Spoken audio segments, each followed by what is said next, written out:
Welcome to another edition of the In the Ring Show with your host, Damian Darkchild, aka Devious Damien. And this is my review of tonight's Smackdown for the date of March 2nd, 2012. They kick off the show with a little video package promoting the main event later in the night, which is going to be Randy Orton versus Daniel Bryan. So after they do that, then there's a little Sheamus promo where he talks about how he's looking forward to WrestleMania. Talk about like some of the mistakes he made when he held the WWE Championship, and he was kind of tying that into how Daniel Bryan's changed since he won the World Heavyweight title.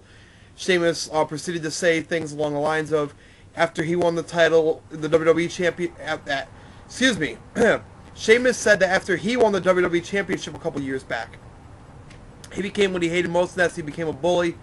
And now he's going to put Daniel Bryan in his place at WrestleMania and become the new World Heavyweight Champion. So, then after that, out comes the screeching hyena, Vickie Guerrero. And, of course, Dolph Ziggler's with her. Vince, please, stop feeling obligated to Eddie's kids and get the fuck rid of Vickie Guerrero. She adds nothing to a show. The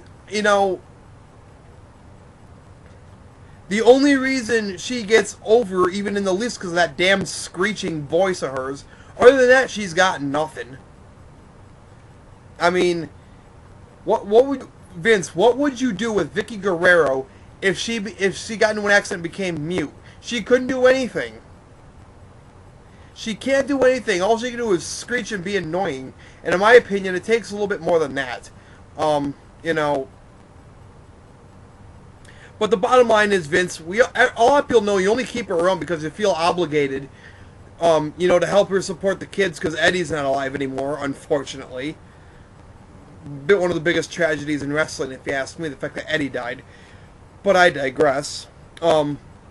Just get rid of her. You don't need to keep her around anymore. You should not have to feel obligated to her. Okay? If let her find another job somewhere else. Or if you're going to keep her with a job in the WWE, take her the fuck off TV. Fuck. Just do something with her. So after we get a little bit of back and forth between Vickie, Dolph, and Sheamus, Teddy Long comes out and says, "Oh, by the way, Dolph Ziggler, meet your opponent tonight, Sheamus." So then now, that match happens right after the commercial break. Sheamus and Dolph Ziggler proceed to have an okay match, but nothing spectacular. Jack Swagger attempts to interfere, but it ultimately gets him nowhere as Sheamus still wins the match. Then there was a backstage segment with Teddy Long, David Otunga, and John Laurinaitis. So Laurinaitis talks some bullshit about how Teddy Long injured his back when he pushed him down and so on and so forth. And Otunga's thinking about suing, whatever. So then after that stupid shit, we get Santino versus Heath Slater, which the lead into this was that stupid incident last week where Santino was like doing a little target practice with the Cobra with some cups, and then Heath Slater comes in and interrupts, and Santino wins this match. I thought it was stupid, pointless, didn't even need to be on here. But whatever. Another video package for Triple H and Taker's match at WrestleMania, hyping the match. It was kind of the same package they showed on Raw with different superstars like, The Rock, Cena, Austin, all talking about the match from WrestleMania 27 between Taker and Triple H. So then we get a backstage segment with Eve and Natalya. Natalya basically telling Eve that what she did to Zack Ryder was inexcusable, and so on and so forth. And Eve basically says, well, yeah, Zack Ryder was a sweet guy and everything, but yeah, he stunk. And Natalya farts on Eve, basically. I'm sorry. It's pretty sad when this was actually the most entertaining part of the show. Natalya farts on Eve and says, "No, Eve, that stinks." So then we get a match with Eve versus Natalya. God, do I wish I had to take a shit during this match. If I had to go take a shit, believe me, I would have and not even cared. Unfortunately, I didn't have to, so I watched this abortion of a match. Eve wins. So then out comes Cody. After the commercial break, we get a Cody Rhodes promo. Talking about Big Show WrestleMania losses. Talking about his loss to Akibono at 21. His loss to Floyd Mayweather at WrestleMania 24. And then... Or was WrestleMania 23 or 24? It was one of the two. But anyway, his loss to Floyd Mayweather at WrestleMania. So it appears as though Cody's about to reveal another Big Show loss at WrestleMania. But then before he can, out comes the Big Show. Cody flees. Big Show invites Cody to the ring. Cody basically just stays in the crowd the entire time. Out comes Teddy Long.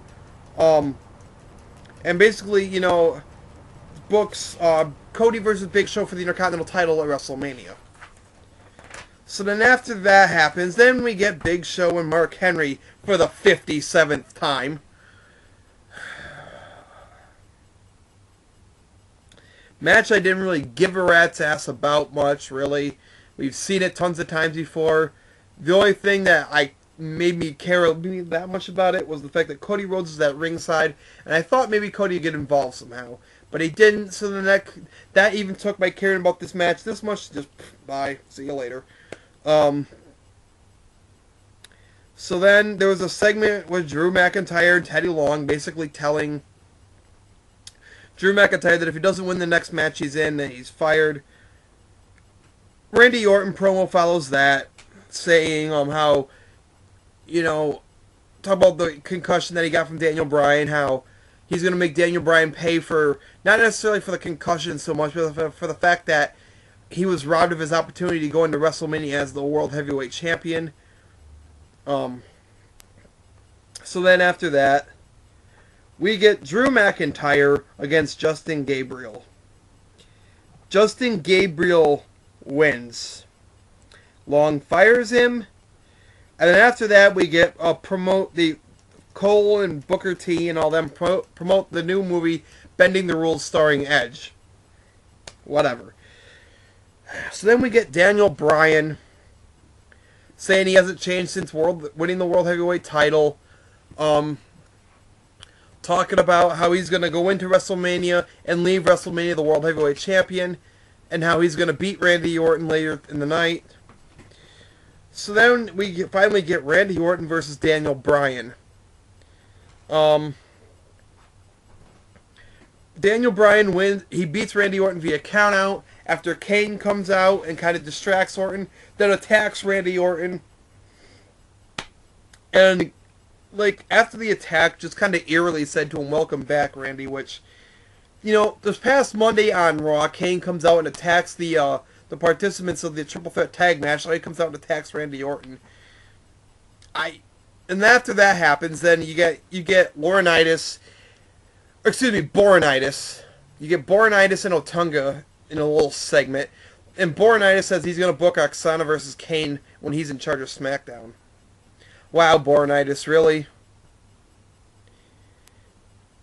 So, you know you can't get over, so you're going to make yourself look like the biggest douchebag possible. You know, just when I thought that not even you, Boronitis, could beat John Cena for the crown of douchebaggery, you proved me wrong, and you did it. You took the king of douchebaggery title away from John Cena, and you put the crown on your head. I mean, I know wrestling's a work. I know it's not legit. You know, I know it's all for entertainment and whatnot. But, you know, if you're gonna put a woman against Kane, seriously, could you put him at least against a woman who might have a chance of, you know, standing up to him? Maybe Beth or Karma. You know, a woman who has a small fraction of a chance of standing up to him? Really? You're gonna put you just won the douchebaggery of the fucking douchebaggery for life award. Fucking king of douchebaggery, like I said before. Anyway. So that for for the fact that John Laurinaitis fucking is the king douchebag of all things now. Um, so I guess I should congratulate John Cena. John Cena, you have officially lost my King Douchebaggery Award. And I'm congratulating you for losing it because, well, quite frankly, King Douchebag isn't a very proud title to have. But anyway, this episode of SmackDown, just like last night's TNA, an F. It flunked. Okay, first, you fucking put Justin Gabriel over on Drew McIntyre. Pissed me off. I'm sorry. What has Justin Gabriel done so goddamn spectacular that he deserves to be put over Drew McIntyre? Drew McIntyre can be a major player if you stop treating him like a goddamn putz. Then you get Laurinaitis with the King fucking Douchebag Award. Then you get fucking more segment and promo shit than you do wrestling. I understand wrestling's supposed to be entertaining. It's pretty bad when I can go to an indie show and enjoy it more than I do a WWE show. And you know why indie shows are better than the WWE or TNA, at least on TV anyway? And I mean, I say an indie show is better than any TV show or that WWE or TNA puts on, and I'll tell you why. Indie shows understand one concept. They understand that the entertainment is in the ring. Now, am I saying that indie shows, they don't do little, in-ring promos and shit? No, they do. But they also understand that the entertainment should be primarily the wrestling in the ring. They understand that wrestling should be the entertainment. It seemed like at one point in time, wrestling companies, even the big ones, WWE, WCW, ECW, ECW seemed to grasp the concept a lot better than WWE and WCW in the 90s. They understood that the entertainment was in the ring with the wrestlers actually wrestling. That concept seems to have been lost.